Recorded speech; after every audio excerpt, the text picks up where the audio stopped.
بسم الله والصلاة والسلام على رسول الله. باب إصلاح بين الناس وإكرام المسلمين. وقال تعالى: والصلح خير. وقال تعالى: واتقوا الله وأصلحوا ذات بينكم.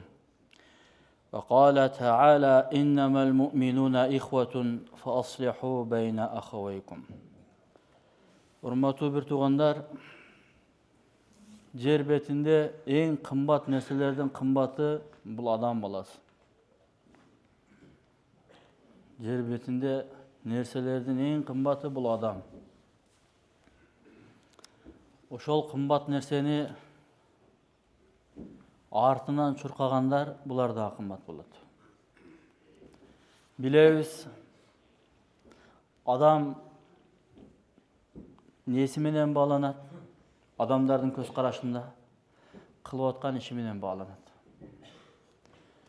Кандай иш кылат? Ошого жараша мамиле кылабыз сиз менен биз. Ишине карап, амалына карап баалайбыз. Албетте, алтын саткан адам менен тезек саткан адам бирдей эмес. Экөө иштеген орундары дагы башка-башка болот. Агадагы адамдардын көз карашы башка-башка болот. Дүйнөдө кайсы нерсе кымбат болсо, анын көлөмү азаят. Кайсы нерсе кымбат болгон болсо, анын көлөмү азайып кете берет. Элдердин ортосунда мамиледе, соода сатык, алыш бериште ал аз көлөмдө иштетилет. Кайсы нерсе кымбат болсо. Тезек аны 1 килограмм эч ким сатып албайт. Себеби арзан буюм 1 килограмм деп бааланбайт. Мен короомдо мынча квадратка, мынча метрге, мынча метр, 100 метрге, 20 метр болгон короом бар. Ошол жерде кыкты кесип алып кете бер деп коет. Же болбосо ошонун баарын кыркып алып кетсең, мынча сом мен берем дейт тескерисинче. Сен кыркып алып кет, кыксага мен дагы төлөп берем деп коет. Баасы арзан болгондугу үчүн ушундай. Эми андан кымбатыраак нерсеге келсеңиз, көмүргө, отунга ал тоннасы менен же кубу менен сатылат. 1 куб көмүр, 1 куб жыгач деп. Андан дагы кымбатыракка бара турган болсок, бир туугандар, күрүч, ушундай нерселер тонна эмес, эми килограмм менен сүйлөшүп баштайсың. 1 килограмм күрүч канча депчи. Андан дагы кымбатыраак нерсеге барсаңыз, граммы менен сүйлөнүп башталат. Грамм. 1 грамм күмүш канча болуптур? 1 грамм алтын канча? 1 килограмм деп сурабайсыңбы аны?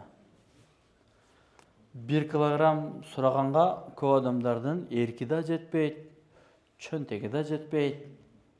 Граммын сурайбыз. Бирок бир туугандар, адамдардын артынан чуркап мээнет кылган адамдар бар. Адамдардын ортосун бириктирейин.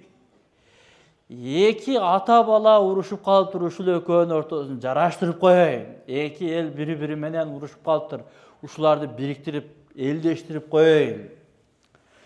Муну экөөбүз келишпей калыптыр, соодасында буларды келиштирип коеюн деп чуркаган адамдын иши неси менен бааланат десе, бул тыйын менен бааланбайт экен. Анын баасы жок экен да. Чексиз дүйнөдөгү нерсе менен ал бааланбайт. Себеп адам ушунчалык кымбат, ал эки адамды бири-бири менен элдештирип, бириктирип, адамдын артынан чуркап, кой ушул адамдар Аллага карап кадам таштап басып калсын, Аллах тарапка карап жүрүп калсын деп бир кадам таштай турган болсо, ал адамдын баасы чексиз бир туугандар. Кылган эмгеги неси менен бааланат? 1 тонна көмүрдү атайын кара кечеге барып 1 тоннаны эптеп өзүнүн машинасына жүктөп алып келсе, 1 тонна 7000 сомго бааланабы? 6,5 миңге бааланат. Туурабы? Бирок ошончо алыстан көтөрүп келген bir тонна кара таштын баасы 7.000 экен. Эми bir адам эки кошунасы урушуп калган болсо, үчүнчү кошуна тетиги кара кечеге чейин эмес, үйүнөн эле чыгып туруп, ошол эле эки кошунаны айланайын кошуналар келгиле. Келишели. Сага макул 100 сомдук зыян болуп атыптыр, сага 100 сомдук пайда болуп атыптыр. Ушуну тең кылып 50 сом, 50 сомдон кылалы. Кегиле колуңарды кол алышкыла деп бириктирип кое турган болсо, бул адамдын кылган эмгегинин баасы bir туган. Алыска барган жок деп кара кечеге чейин барып, очередте туруп, камаздар менен очеред талашып, улак тартышып, андай кылган жок. Үйүнөн эле чыгып, эки кошунаны элдештирип койду. Мунун баасы эмне? Ушула кылган иштин баасы эмне? Ким айта алат арабызда мисалы? Бирөө барбы? Жок. Айта албайбыз. Мунун баасы чексиз bir туган. Ошондуктан урматтуу bir тугандар, урматтуу аталар, сиз менен биз элдин башын бириктирип, элдин машаалла жүрөктөрүн бириктирүүнүн ишини кыла турган болсок, бул иштен өткөн иш жок жер бетинде.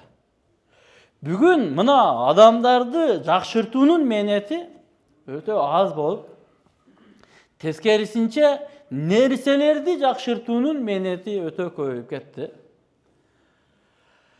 Букаларды жакшыртуу үчүн түрлүү ыкмаларды колдонуп, тегерек четин жабып көрөт, сарай кандай болот экенде, бир жагын ачып көрөт, сквозняк болсо жакшы аппетит ачылат экен, астыны семент куюп көрөт, сементте жакшы болбойт экен, кой жыгач көрүп коет, жыгач коюп көрөт, аны менен болбосо кой резинка коюп коет, резинка коюп көрөт, түрлүү ыкмаларды кылып атабыз. Бирок bir тугандар, адамдар урушуп кетсе, экөөсү урушса, үчүнчүсүн ар жакта карап, кол жаап карап турабыз да. Бирөөнү бирөө уруп кетип атат, бирөөнү бирөө тоноп кетип атат. Маякта мындай нерсе болуптур деп жаңылыктардан карап коебуз дагы. Ушул менин ишим эле го. Ушул менин айлана чөйрөмдөгү bir туганым эле го. Деп ал нерсеге маани бербей тургандыгыбыз, бул Аллахтын астында чоң күнөөкөр болгондугубуз bir туган. Кандай бул ишти кылгандын чексиз соо боло турган болсо, адамдардын ортосунда ынтымак, биримдүүлүк. Ошо нерсени адамдарга түшүндүрүү канчалык кымбат нерсе болгон болсо, анын тескериси ал туурасында ойлонбой, баш катырбай, өзүм жылуу, жумшак, жакшынакай жерде өзүмө ыңгайлуу, жумшак, махмал керебеттерде жатып эс алып жатам деп жаткан адамдын жатканы бул адамгерчиликсиз болот. Ошондуктан bir тугандар, Аллах табарака ва таала, мен жогоруда бир канча аяттарды окудум. Адамдардын бири-бири менен болгон мамелеси, алар бири-бирине кандай мамеле кылыш керек? Канчалык деңгээлде? Баарын ушундай бир кылып айтты. Ынтымаксыздыкка алып келе турган нерселерди аны да айтып атат. Ла хайра фи касирин мин najwahum. Силер өз ара 2-ден 3-төн болуп алып, бача деп шыбырашканыңардын пайдасы жок анын дейт. Ушул шыбырашып үчүнчү адамга угузбай, аны ыңгайсыз калтырып, экөө, үчөө болуп алып бир чогулуштарда калгандарды ыңгайсыз акыбалда калтырып, экөөсү бири-бирине шыбырашып, каткырып күлөт го. Жакшылык жок. Айта турган сөзүң жакшыбы? Аны ачык айт. Баары уксун. Шыбырашпа. Шыбырашуунун, кыбырашып сыбырашкандын көбүндө пайда жок. Илла пайда боло турган болсо, мен амара би садакатин. Кайсыл адам бирөөнү жакшылыкка чакырып, таксир мына жакшы ишти кылып койсоң, өзүңө жакшы болот деп айта турган болсо, шыбырашып, ал пайда. Көбүнчө биз жакшы иштерди билесиздерби? Өзү шыбырап айтпайбыз анычы. Неге адам баласы шыбырашып сүйлөйт десе, шыбырашып сүйлөгөнү ушун үчүн шыбырап сүйлөйт. Ал сөзүнү баары укса, өзү ыңгайсыз акыбалда калып калат. Ошон үчүн шыбырашып сөйлөйт. Демек, бир туугандар баягы Умар радыйаллаху анхунун бир насаатын өткөндө дагы сахабада окудук эле. Умар радыйаллаху анхуга бир араби келип, жакасынан кармап туруп: "Эй Умар, мага бир нерсени үйрөтчү. Мен эртең Аллахтын астына барганда, Умар мага үйрөткөн ушуну мен кылып жүрдүм деп айтайын, бир нерсени үйрөтчү." Дегенде Умар радыйаллаху анху: "Сен бир нерсени айтам, ошону кыл" деп туруп, бир канча нерсени айткан. Ошонун ичинен бирөөсүн эле: "Бир иш кылсаң, ошол иш адамдарга ашкере болуп кеткен болсо, сен өзүңдү ыңгайсыз сезбей турган болгон. Демек, ошондой иштерди кылгының. Бир иш кылсаң, ошол иш жалпы калайык эл журтка ашкере болуп кетсе, ыңгайсыз болуп калган болсоң, анда ошондой иштен сен оолак бол, алыс бол" деп айтканда. Демек, шыбырашып биз сүйлөшкөндүгүбүз, кычы деп сүйлөшкөндүгүбүз. Ошол сөзүңдү жаныңдагы сенин жакының, сырдашың ошого айткандан уялбай атасың. Бирок жалпы адам затына айткандан уялып жатабызбы? Демек, ал нерсени жаныңдагы бирөөгө деле айтпай эле кой.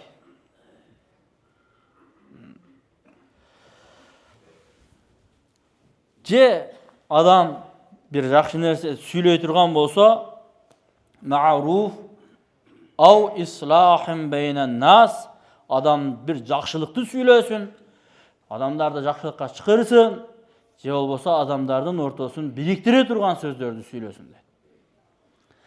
Адамдардын башын бириктирип, аларды ынтымакка алып келүү бул жер бетиндеги ыйманга чакырган чакырыктан кийинки эң улуу иш бир туугандар.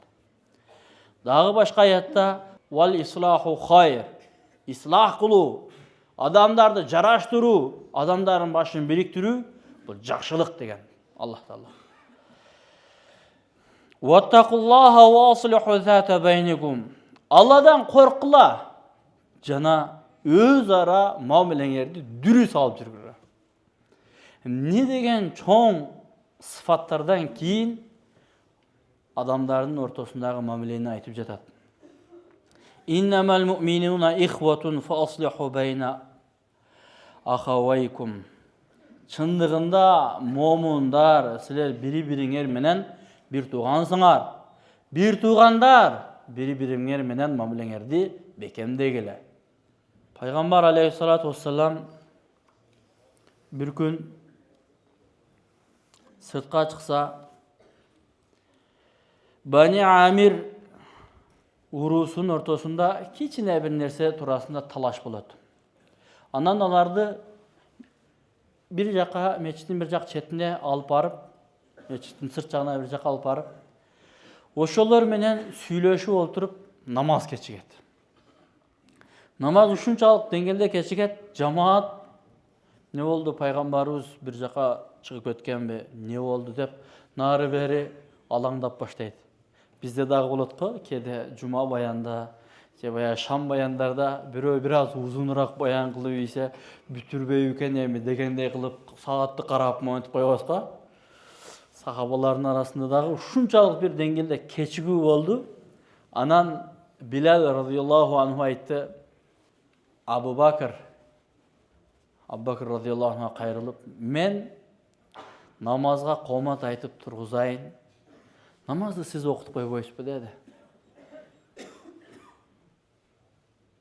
Андай болсо Абу Бакр радыйаллаху анху эки жагын карап макул деди, коматыңды айт, намаз окуйын. Комат айтылды. Абу Бакр радыйаллаху анху имамчылыкка чыгып намаз окуп жатканда пайгамбар алейхиссалам келет. Бул өтө белгилүү хадис, көп жолу уккан болушуңуздар мүмкүн. Пайгамбар алейхиссалам келип кошулганда адамдар тасбих берет, колдорундай уруп. Абу Бакр радыйаллаху анху артка жылайын дегенде пайгамбарыбыз жылба туруп намазыңды окуй бер деген бир белгилүү хадис. Бул хадисте бүгүн ушундай бир бапка алып келиптир. Караңыздар, адамдардын ортосун бириктирүү үчүн пайгамбар алейхиссалам керек болсо намазга да кечиккен экен.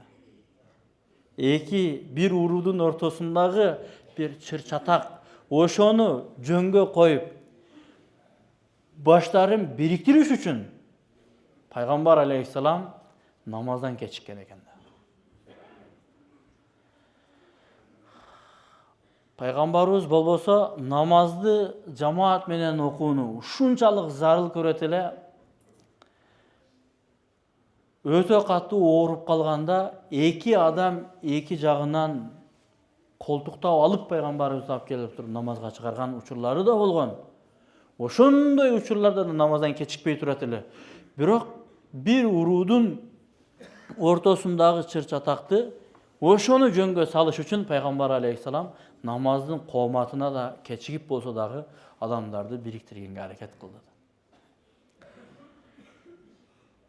Биз бир туугандар мечитти сыйлайбыз. Бүгүн күнү өзүбүз мечитке келгенде арт жакта жаш балдар нары бери чуркап бир иштерди кылган болсо, "Эй, бул мечит болот.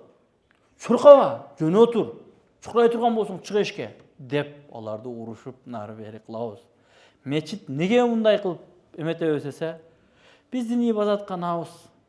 Бул жерде биздин улуу бир ибадатыбыз аткарылат. Намаз деген асмандан келген бизге белек болгон намаз ибадатыбыз ушул жерде аткарылат. Бул ибадатканабызды биз булгабашыбыз керек. Жаш балдарыңарды алып келбегиле, булгап коет. Мечитте бакырып сүйлөбөш керек деп мечиттин адептерин айтып эметебиз. Бирок бир туугандар, мечитте намаз деген өкүм аткарылган болсо, биздин арабызда көбүнчө укугу депселип, көбүнчө акысы жээлген, акысын талап кылып ала албаган адамдардын укугун өз ордуна койбойбуз. Алар кимдер десе, алар кедейлер. Алсыздар өзүнүн укугун да талап кылып ала албайт. Аларга дагы бир өкүм турат. Не деген десе, зекет деген өкүм ошолорго турат. Намаздын аткарыла турган орду мечит болгон болсо, зекеттин аткарыла турган орду кедей мусулман. Кедей мусулман болбосо, зекетибизди кимге берерибизди билбей баарыбыз күнөөкөр болуп калабыз да. Аллага шүгүр, Аллах Таала ушундай адамды биздин арабызда жаратып, ушундай кичипейил жөнөкөй биздин өзүбүз кыла албай турган иштерди кылганга бу кедей бир туугандарыбыз дагы даяр, карапайым эл. Аллах Таала өтө адилеттүү зат. Бирөөнү бай кылса, бирөөлөрүбүздү кедей кылып жаратып, ушундай иштерди да алар кылат деп алардын акысын толугураак бере турган болсо. Тескерисинче, мен сага момча берип атпаймынбы? Сен кичине эле ушунча кылып кетип калып Ар бир адам эле өзүнүн укугун талап кыла бере турган болсо, жер бетинде тынччылык эч качан болбойт бир тууган. Пайгамбар алейхисалам ушундай бир нерсени үйрөттү. Өзүңдүн акыңды Алладан сурап ал. Бирөөнүн акысını бер. Бирөөнүн акын бере бер dedi. Ошол нерсеге биз качан сиз менен биз өтө турган болсок, анда эч качан арабызда ынтымакчылык кетпейт. Эч качан ыркы-чыркы болбойбуз, бытыранды болбойбуз. Ортобузда ушундай бир биримдик болот. Ошого алсыз бир туугандарыбыз дагы, жумушчуларыбыз да коем ушул жумушуну акысыны алгандан кийин, төлөп берип аткандан кийин, жумушуну бул каалагандай бүтүрүп берип коёйн деп жакшылап бүтүрүп берип койсо. Иштетип жаткан адам дагы байкуш, мен кыла албайм ушул жумушту. Кыла албагандыгым үчүн ушуну алып келип атам. Мунун белинде күчү бар, колунда кара күчү бар болгондугу үчүн кылып атат. Мен кыла албаган нерсени ушул кылып атат. Жакшыраак төлөп коёйн деп, баягы келишим түзгөн договордон бир аз акча төлөп койсо, маркы да ыраазы болуп калат да. Алла ыраазы болсун дейт. Келишимди өзү ушунча эметкиле дагы үстүнө 100 сом кошуп койду деп, өзү баягы жөнөкөй жумушту кылган адамдар бир аз эле нерсеге ушундай сүйүнүп ыраазы болушат. Ортодо ынтымак ушундай болуу менен биригет бир туугандар. Ошон үчүн Моулана Юсуф рахматуллахи алейхи айткан экен да. Sen kıyamet günü ушундай bir adam bolsоң өкүнбөйсүң. Mazlum bolup tirilgen bolsоң, sen eç kaçan өкүнбөйсүң. Zalim bolup tirilsең, кыйын болот. Бирөөлөрдөн акы талап кыла ала тургандай болуп тирил. Ошол сенин ийгилигиң. Тескерисинче элдин баары сенден сен мынтип койдуң эле, антип койдуң эле, мынтип койдуң эле, антип койдуң эле деген нерсе болгон болсо, анда ахвал кыйын болот бир туугандар. Бул дүйнө мына ушундай, дүйнөдө биз тааныштарга чуркап барып, таанышым кандайсыз акем, наркы берки, бир жакшыраак адам менен тааныш болсоң, ал менин таанышым экөөбүз чогуу окуганбыз дегендей мындай дейсиң. Бирок кыямат күнү бир туугандар тескерисинче болот дагы, адамдар тааныштарынан качат. Жалаң тааныштардан, ата баладан, кыз энеден кача турган эле, аял күйөөсүнөн кача турган күн болот. Неге десе, акысын жеп койгон ал. Акысын жегендиги үчүн качат. Акысын берип от, ашыкчасы менен берип койгон болсо, анда качпайт ал. Ошондой адамдардын бири ким десе, пайгамбар алейхиссалам, мен силерге акыңарды бердимби, динди жеткиздимби дегенде, жеткиздиңиз, акысын да бердиңиз деп пайгамбар алейхиссалам акыркы хаджатул вада, акыркы ажылыгында мына ушинтип коштошуу ажылыгында айтканда, баары, сиз акысын да бердиңиз деп айтып салды. Анан пайгамбар алейхиссалам, Аллахумма шахад, Алла, өзүң күбө болгонуң, мен буларга жеткизип акысына бердим. Мына өз ооздору менен айтып атат деп кетти да. Бир туугандар, сиз менен биз дагы бирөөнүн акысын берели да. Ошол биздин ийгилигибиз. Аллах Таала баарыбызга амал кылып жашаганга мүмкүнчүлүк берсин. Ва ахиру дa'wana алхамдулиллахи.